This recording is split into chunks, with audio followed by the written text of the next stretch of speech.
Essa mensagem é 30 de outubro de 2004. Eu queria que as pessoas lessem e relessem essa mensagem quantas vezes for possível e que acordassem desse sono, esse sono da morte, esse sono que vai levar à morte. Como diz-se na gíria, as pessoas estão boiando na maionese. Aqui a mensagem disse: viajaram por um caminho que não é meu, perderam-se por completo nos contos de muitas histórias falsas. Aos que viajaram por um caminho que não é meu, eles disseram: podem crer em nós, somos pastores de Deus. Não eram, não são. E ainda continuam enganando a maioria. Acordem enquanto é tempo. Ah, mas eu sou novo, eu tenho muita vida pela frente. Acorde. É a sua vida, é a sua alma, é a eternidade. Preste atenção no que Deus está falando. Ele não está falando para assustar. Ele está alertando. Através das mensagens, através do profeta, através da família do profeta que ficou aqui para cuidar do que foi plantado em Taquaras. Muitas vezes a gente pode parecer autoritário, pode se parecer orgulhoso, orgulhosa, mas a gente está aqui para cuidar. Não podemos mudar nada, não vamos esquecer dos ensinamentos do profeta, não vamos passar por cima do que ele deixou. Não tentem nos enganar, não tentem enganar o padre que está aqui agora há 2 anos. Ele não sabe o que a gente já sabe, o que a gente já passou aqui. Vocês podem enganar o padre, vocês podem enganar a comunidade, vocês podem se aproveitar das nossas saídas para descansar e fazer coisas erradas, mas a Deus vocês não enganam. No céu não entra quem é mentiroso. Não adianta querer passar por cima das leis de Deus. Meus 10 mandamentos foram postos na Sagrada Escritura para se cumprir e não distorcer o que eu falei. Tem que se cumprir, não pode distorcer, fazer a sua maneira, a seu bel prazer. Nas viagens desses que mudaram as minhas leis, viram que foram enganados e não tinham mais como voltar, porque seus corpos já não estavam mais em pé, mas somente suas almas continuam ardendo no fogo. Depois que foram para o inferno, muita gente viu a verdade.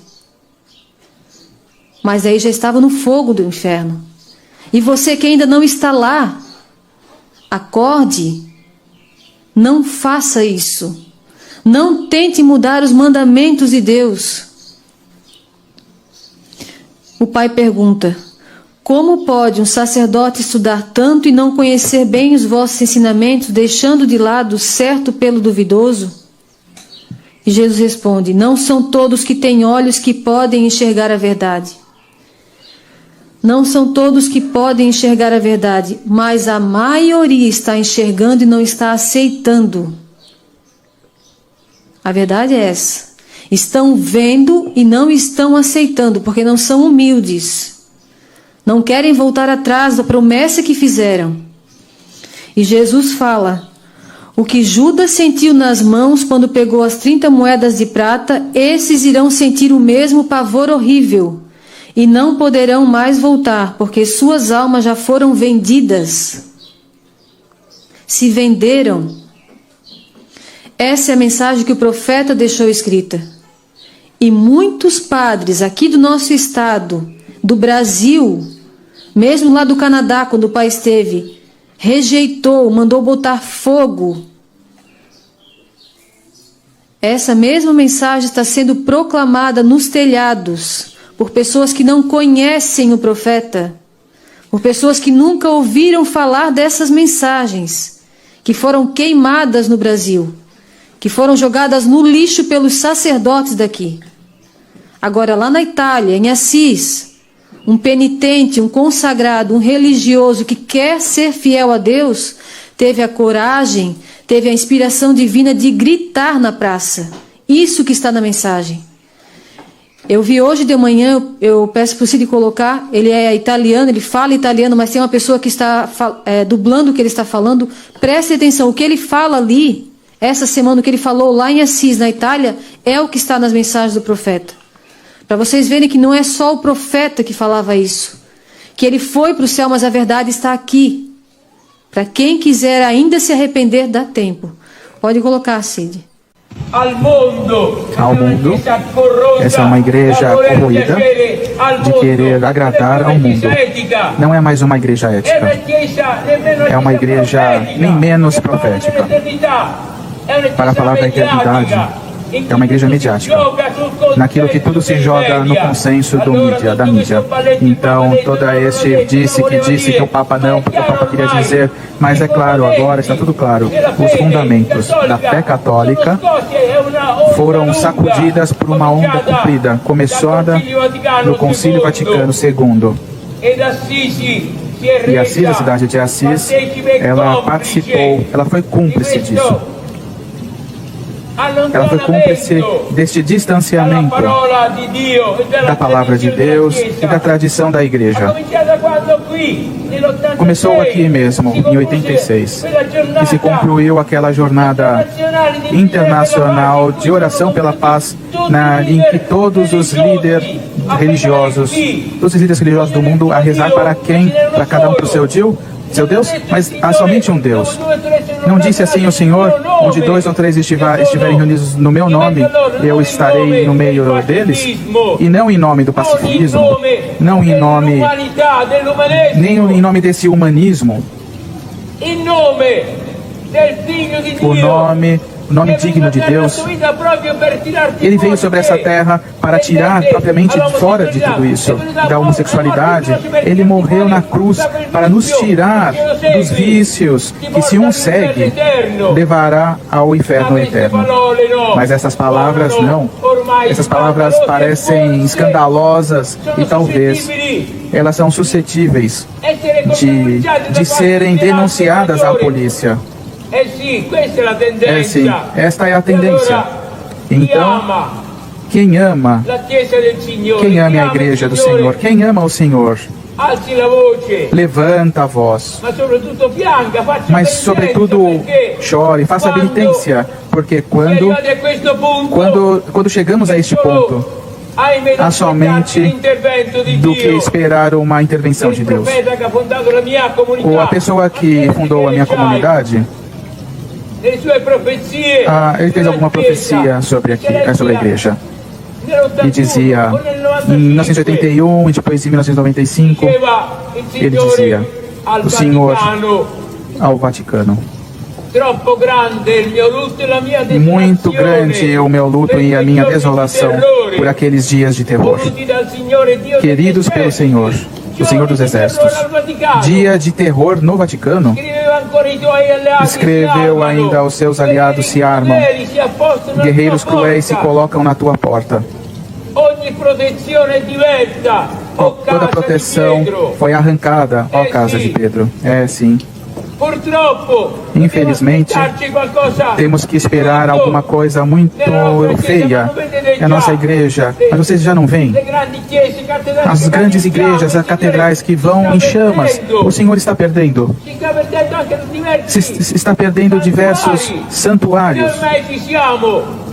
Como nos colocamos? Marcelo, ele tem 83 anos e doente. Quando soube desta última frase do Papa sobre a união civil, ele ficou mal, muito mal, fisicamente.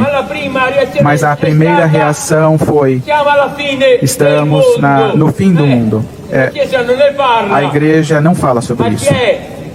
Mas há um fim que se aproxima, e está escrito: o juízo começa pela casa de Deus. Caríssimos irmãos, somos nesta fase, esperando, infelizmente, o juízo de Deus sobre a sua igreja, e façamos penitência. Façamos penitência.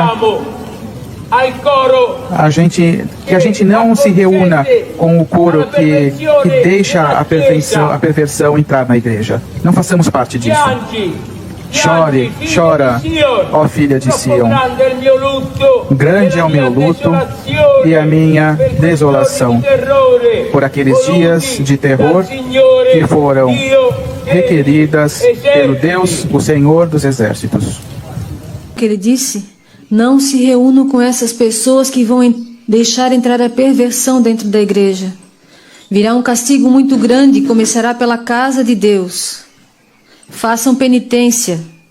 Quem ama o Senhor, levante a voz. Fale a verdade. Enquanto pode, fale. Não precisa ter medo. A vida não é aqui. Um homem não vai salvar o outro, é Deus que nos salva. Mas, sobretudo, chore e faça penitência. Não foi o que eu disse semana passada? Se sinta por Deus.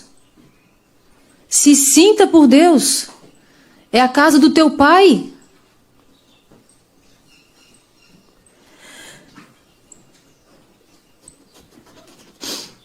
Porque quando chegamos nesse ponto, só podemos esperar a intervenção de Deus. Não pense que porque é jovem, Deus vai te perdoar. Não pense nisso. Pense que a tua alma é eterna, não tem idade. Muitas pessoas deixaram de vir na igreja porque não suportam a nossa família. Deus nos ama. Ele escolheu a família Conceição. Tem gente que mora do lado da igreja e não entra. Com o nariz empinado, com o hábito de freira. Acho que sou melhor do que Deus. E quando eu falo, quando o Zeca fala, a gente é autoritário. Tentam nos enganar todos os dias. Trazendo coisa para o padre, tentando colocar o padre contra a família. Até quando vocês acham que Deus vai suportar a falsidade? O pai falou essa semana ainda, eu não suporto mais os fingidos. Vocês podem matar a família inteira. O profeta já foi para o céu, mas a verdade ficou. Se nós morrermos, a verdade é uma só, ela vai prevalecer.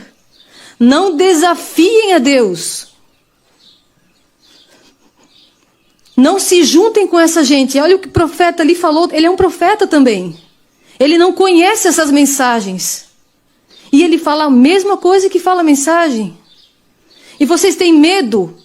Vocês obedecem qualquer padrezinho que canta, que faz show, que trai a batina, que não usa nem batina. Vocês aceitam que eles digam para queimar as mensagens. O profeta era louco, a família é louca. Deus escolheu a família para cuidar daqui. Enquanto nós estivermos aqui vivos, com o juízo perfeito, vocês não vão tocar nessa igreja. Vocês não vão passar por cima dos mandamentos de Deus. Pode ter certeza, essa não é a nossa vontade. Nós não escolhemos estar aqui. Para nós seria muito bom que o Pai estivesse na frente, que o Pai estivesse aqui e pudesse falar para vocês o que tem que ser feito. Mas foi da vontade de Deus que o Pai descansasse lá no céu e nos desse força para cuidar da sua igreja. Não quiseram ouvir o profeta, agora vão ter que ouvir os filhos dele. É mais humilhante para vocês. O profeta era um ungido de Deus, era escolhido, era um senhor de idade. Agora não quiseram ouvir o profeta, escuta a filha mais nova dele falar. E se não se converter, não vai para o céu. Não porque eu estou falando, mas porque Deus está falando.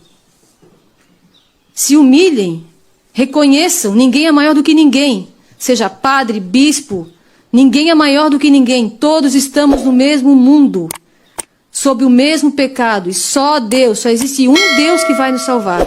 Acordem enquanto é tempo. E agradeçam a Deus, porque ainda existe uma família que cuida do que é dele.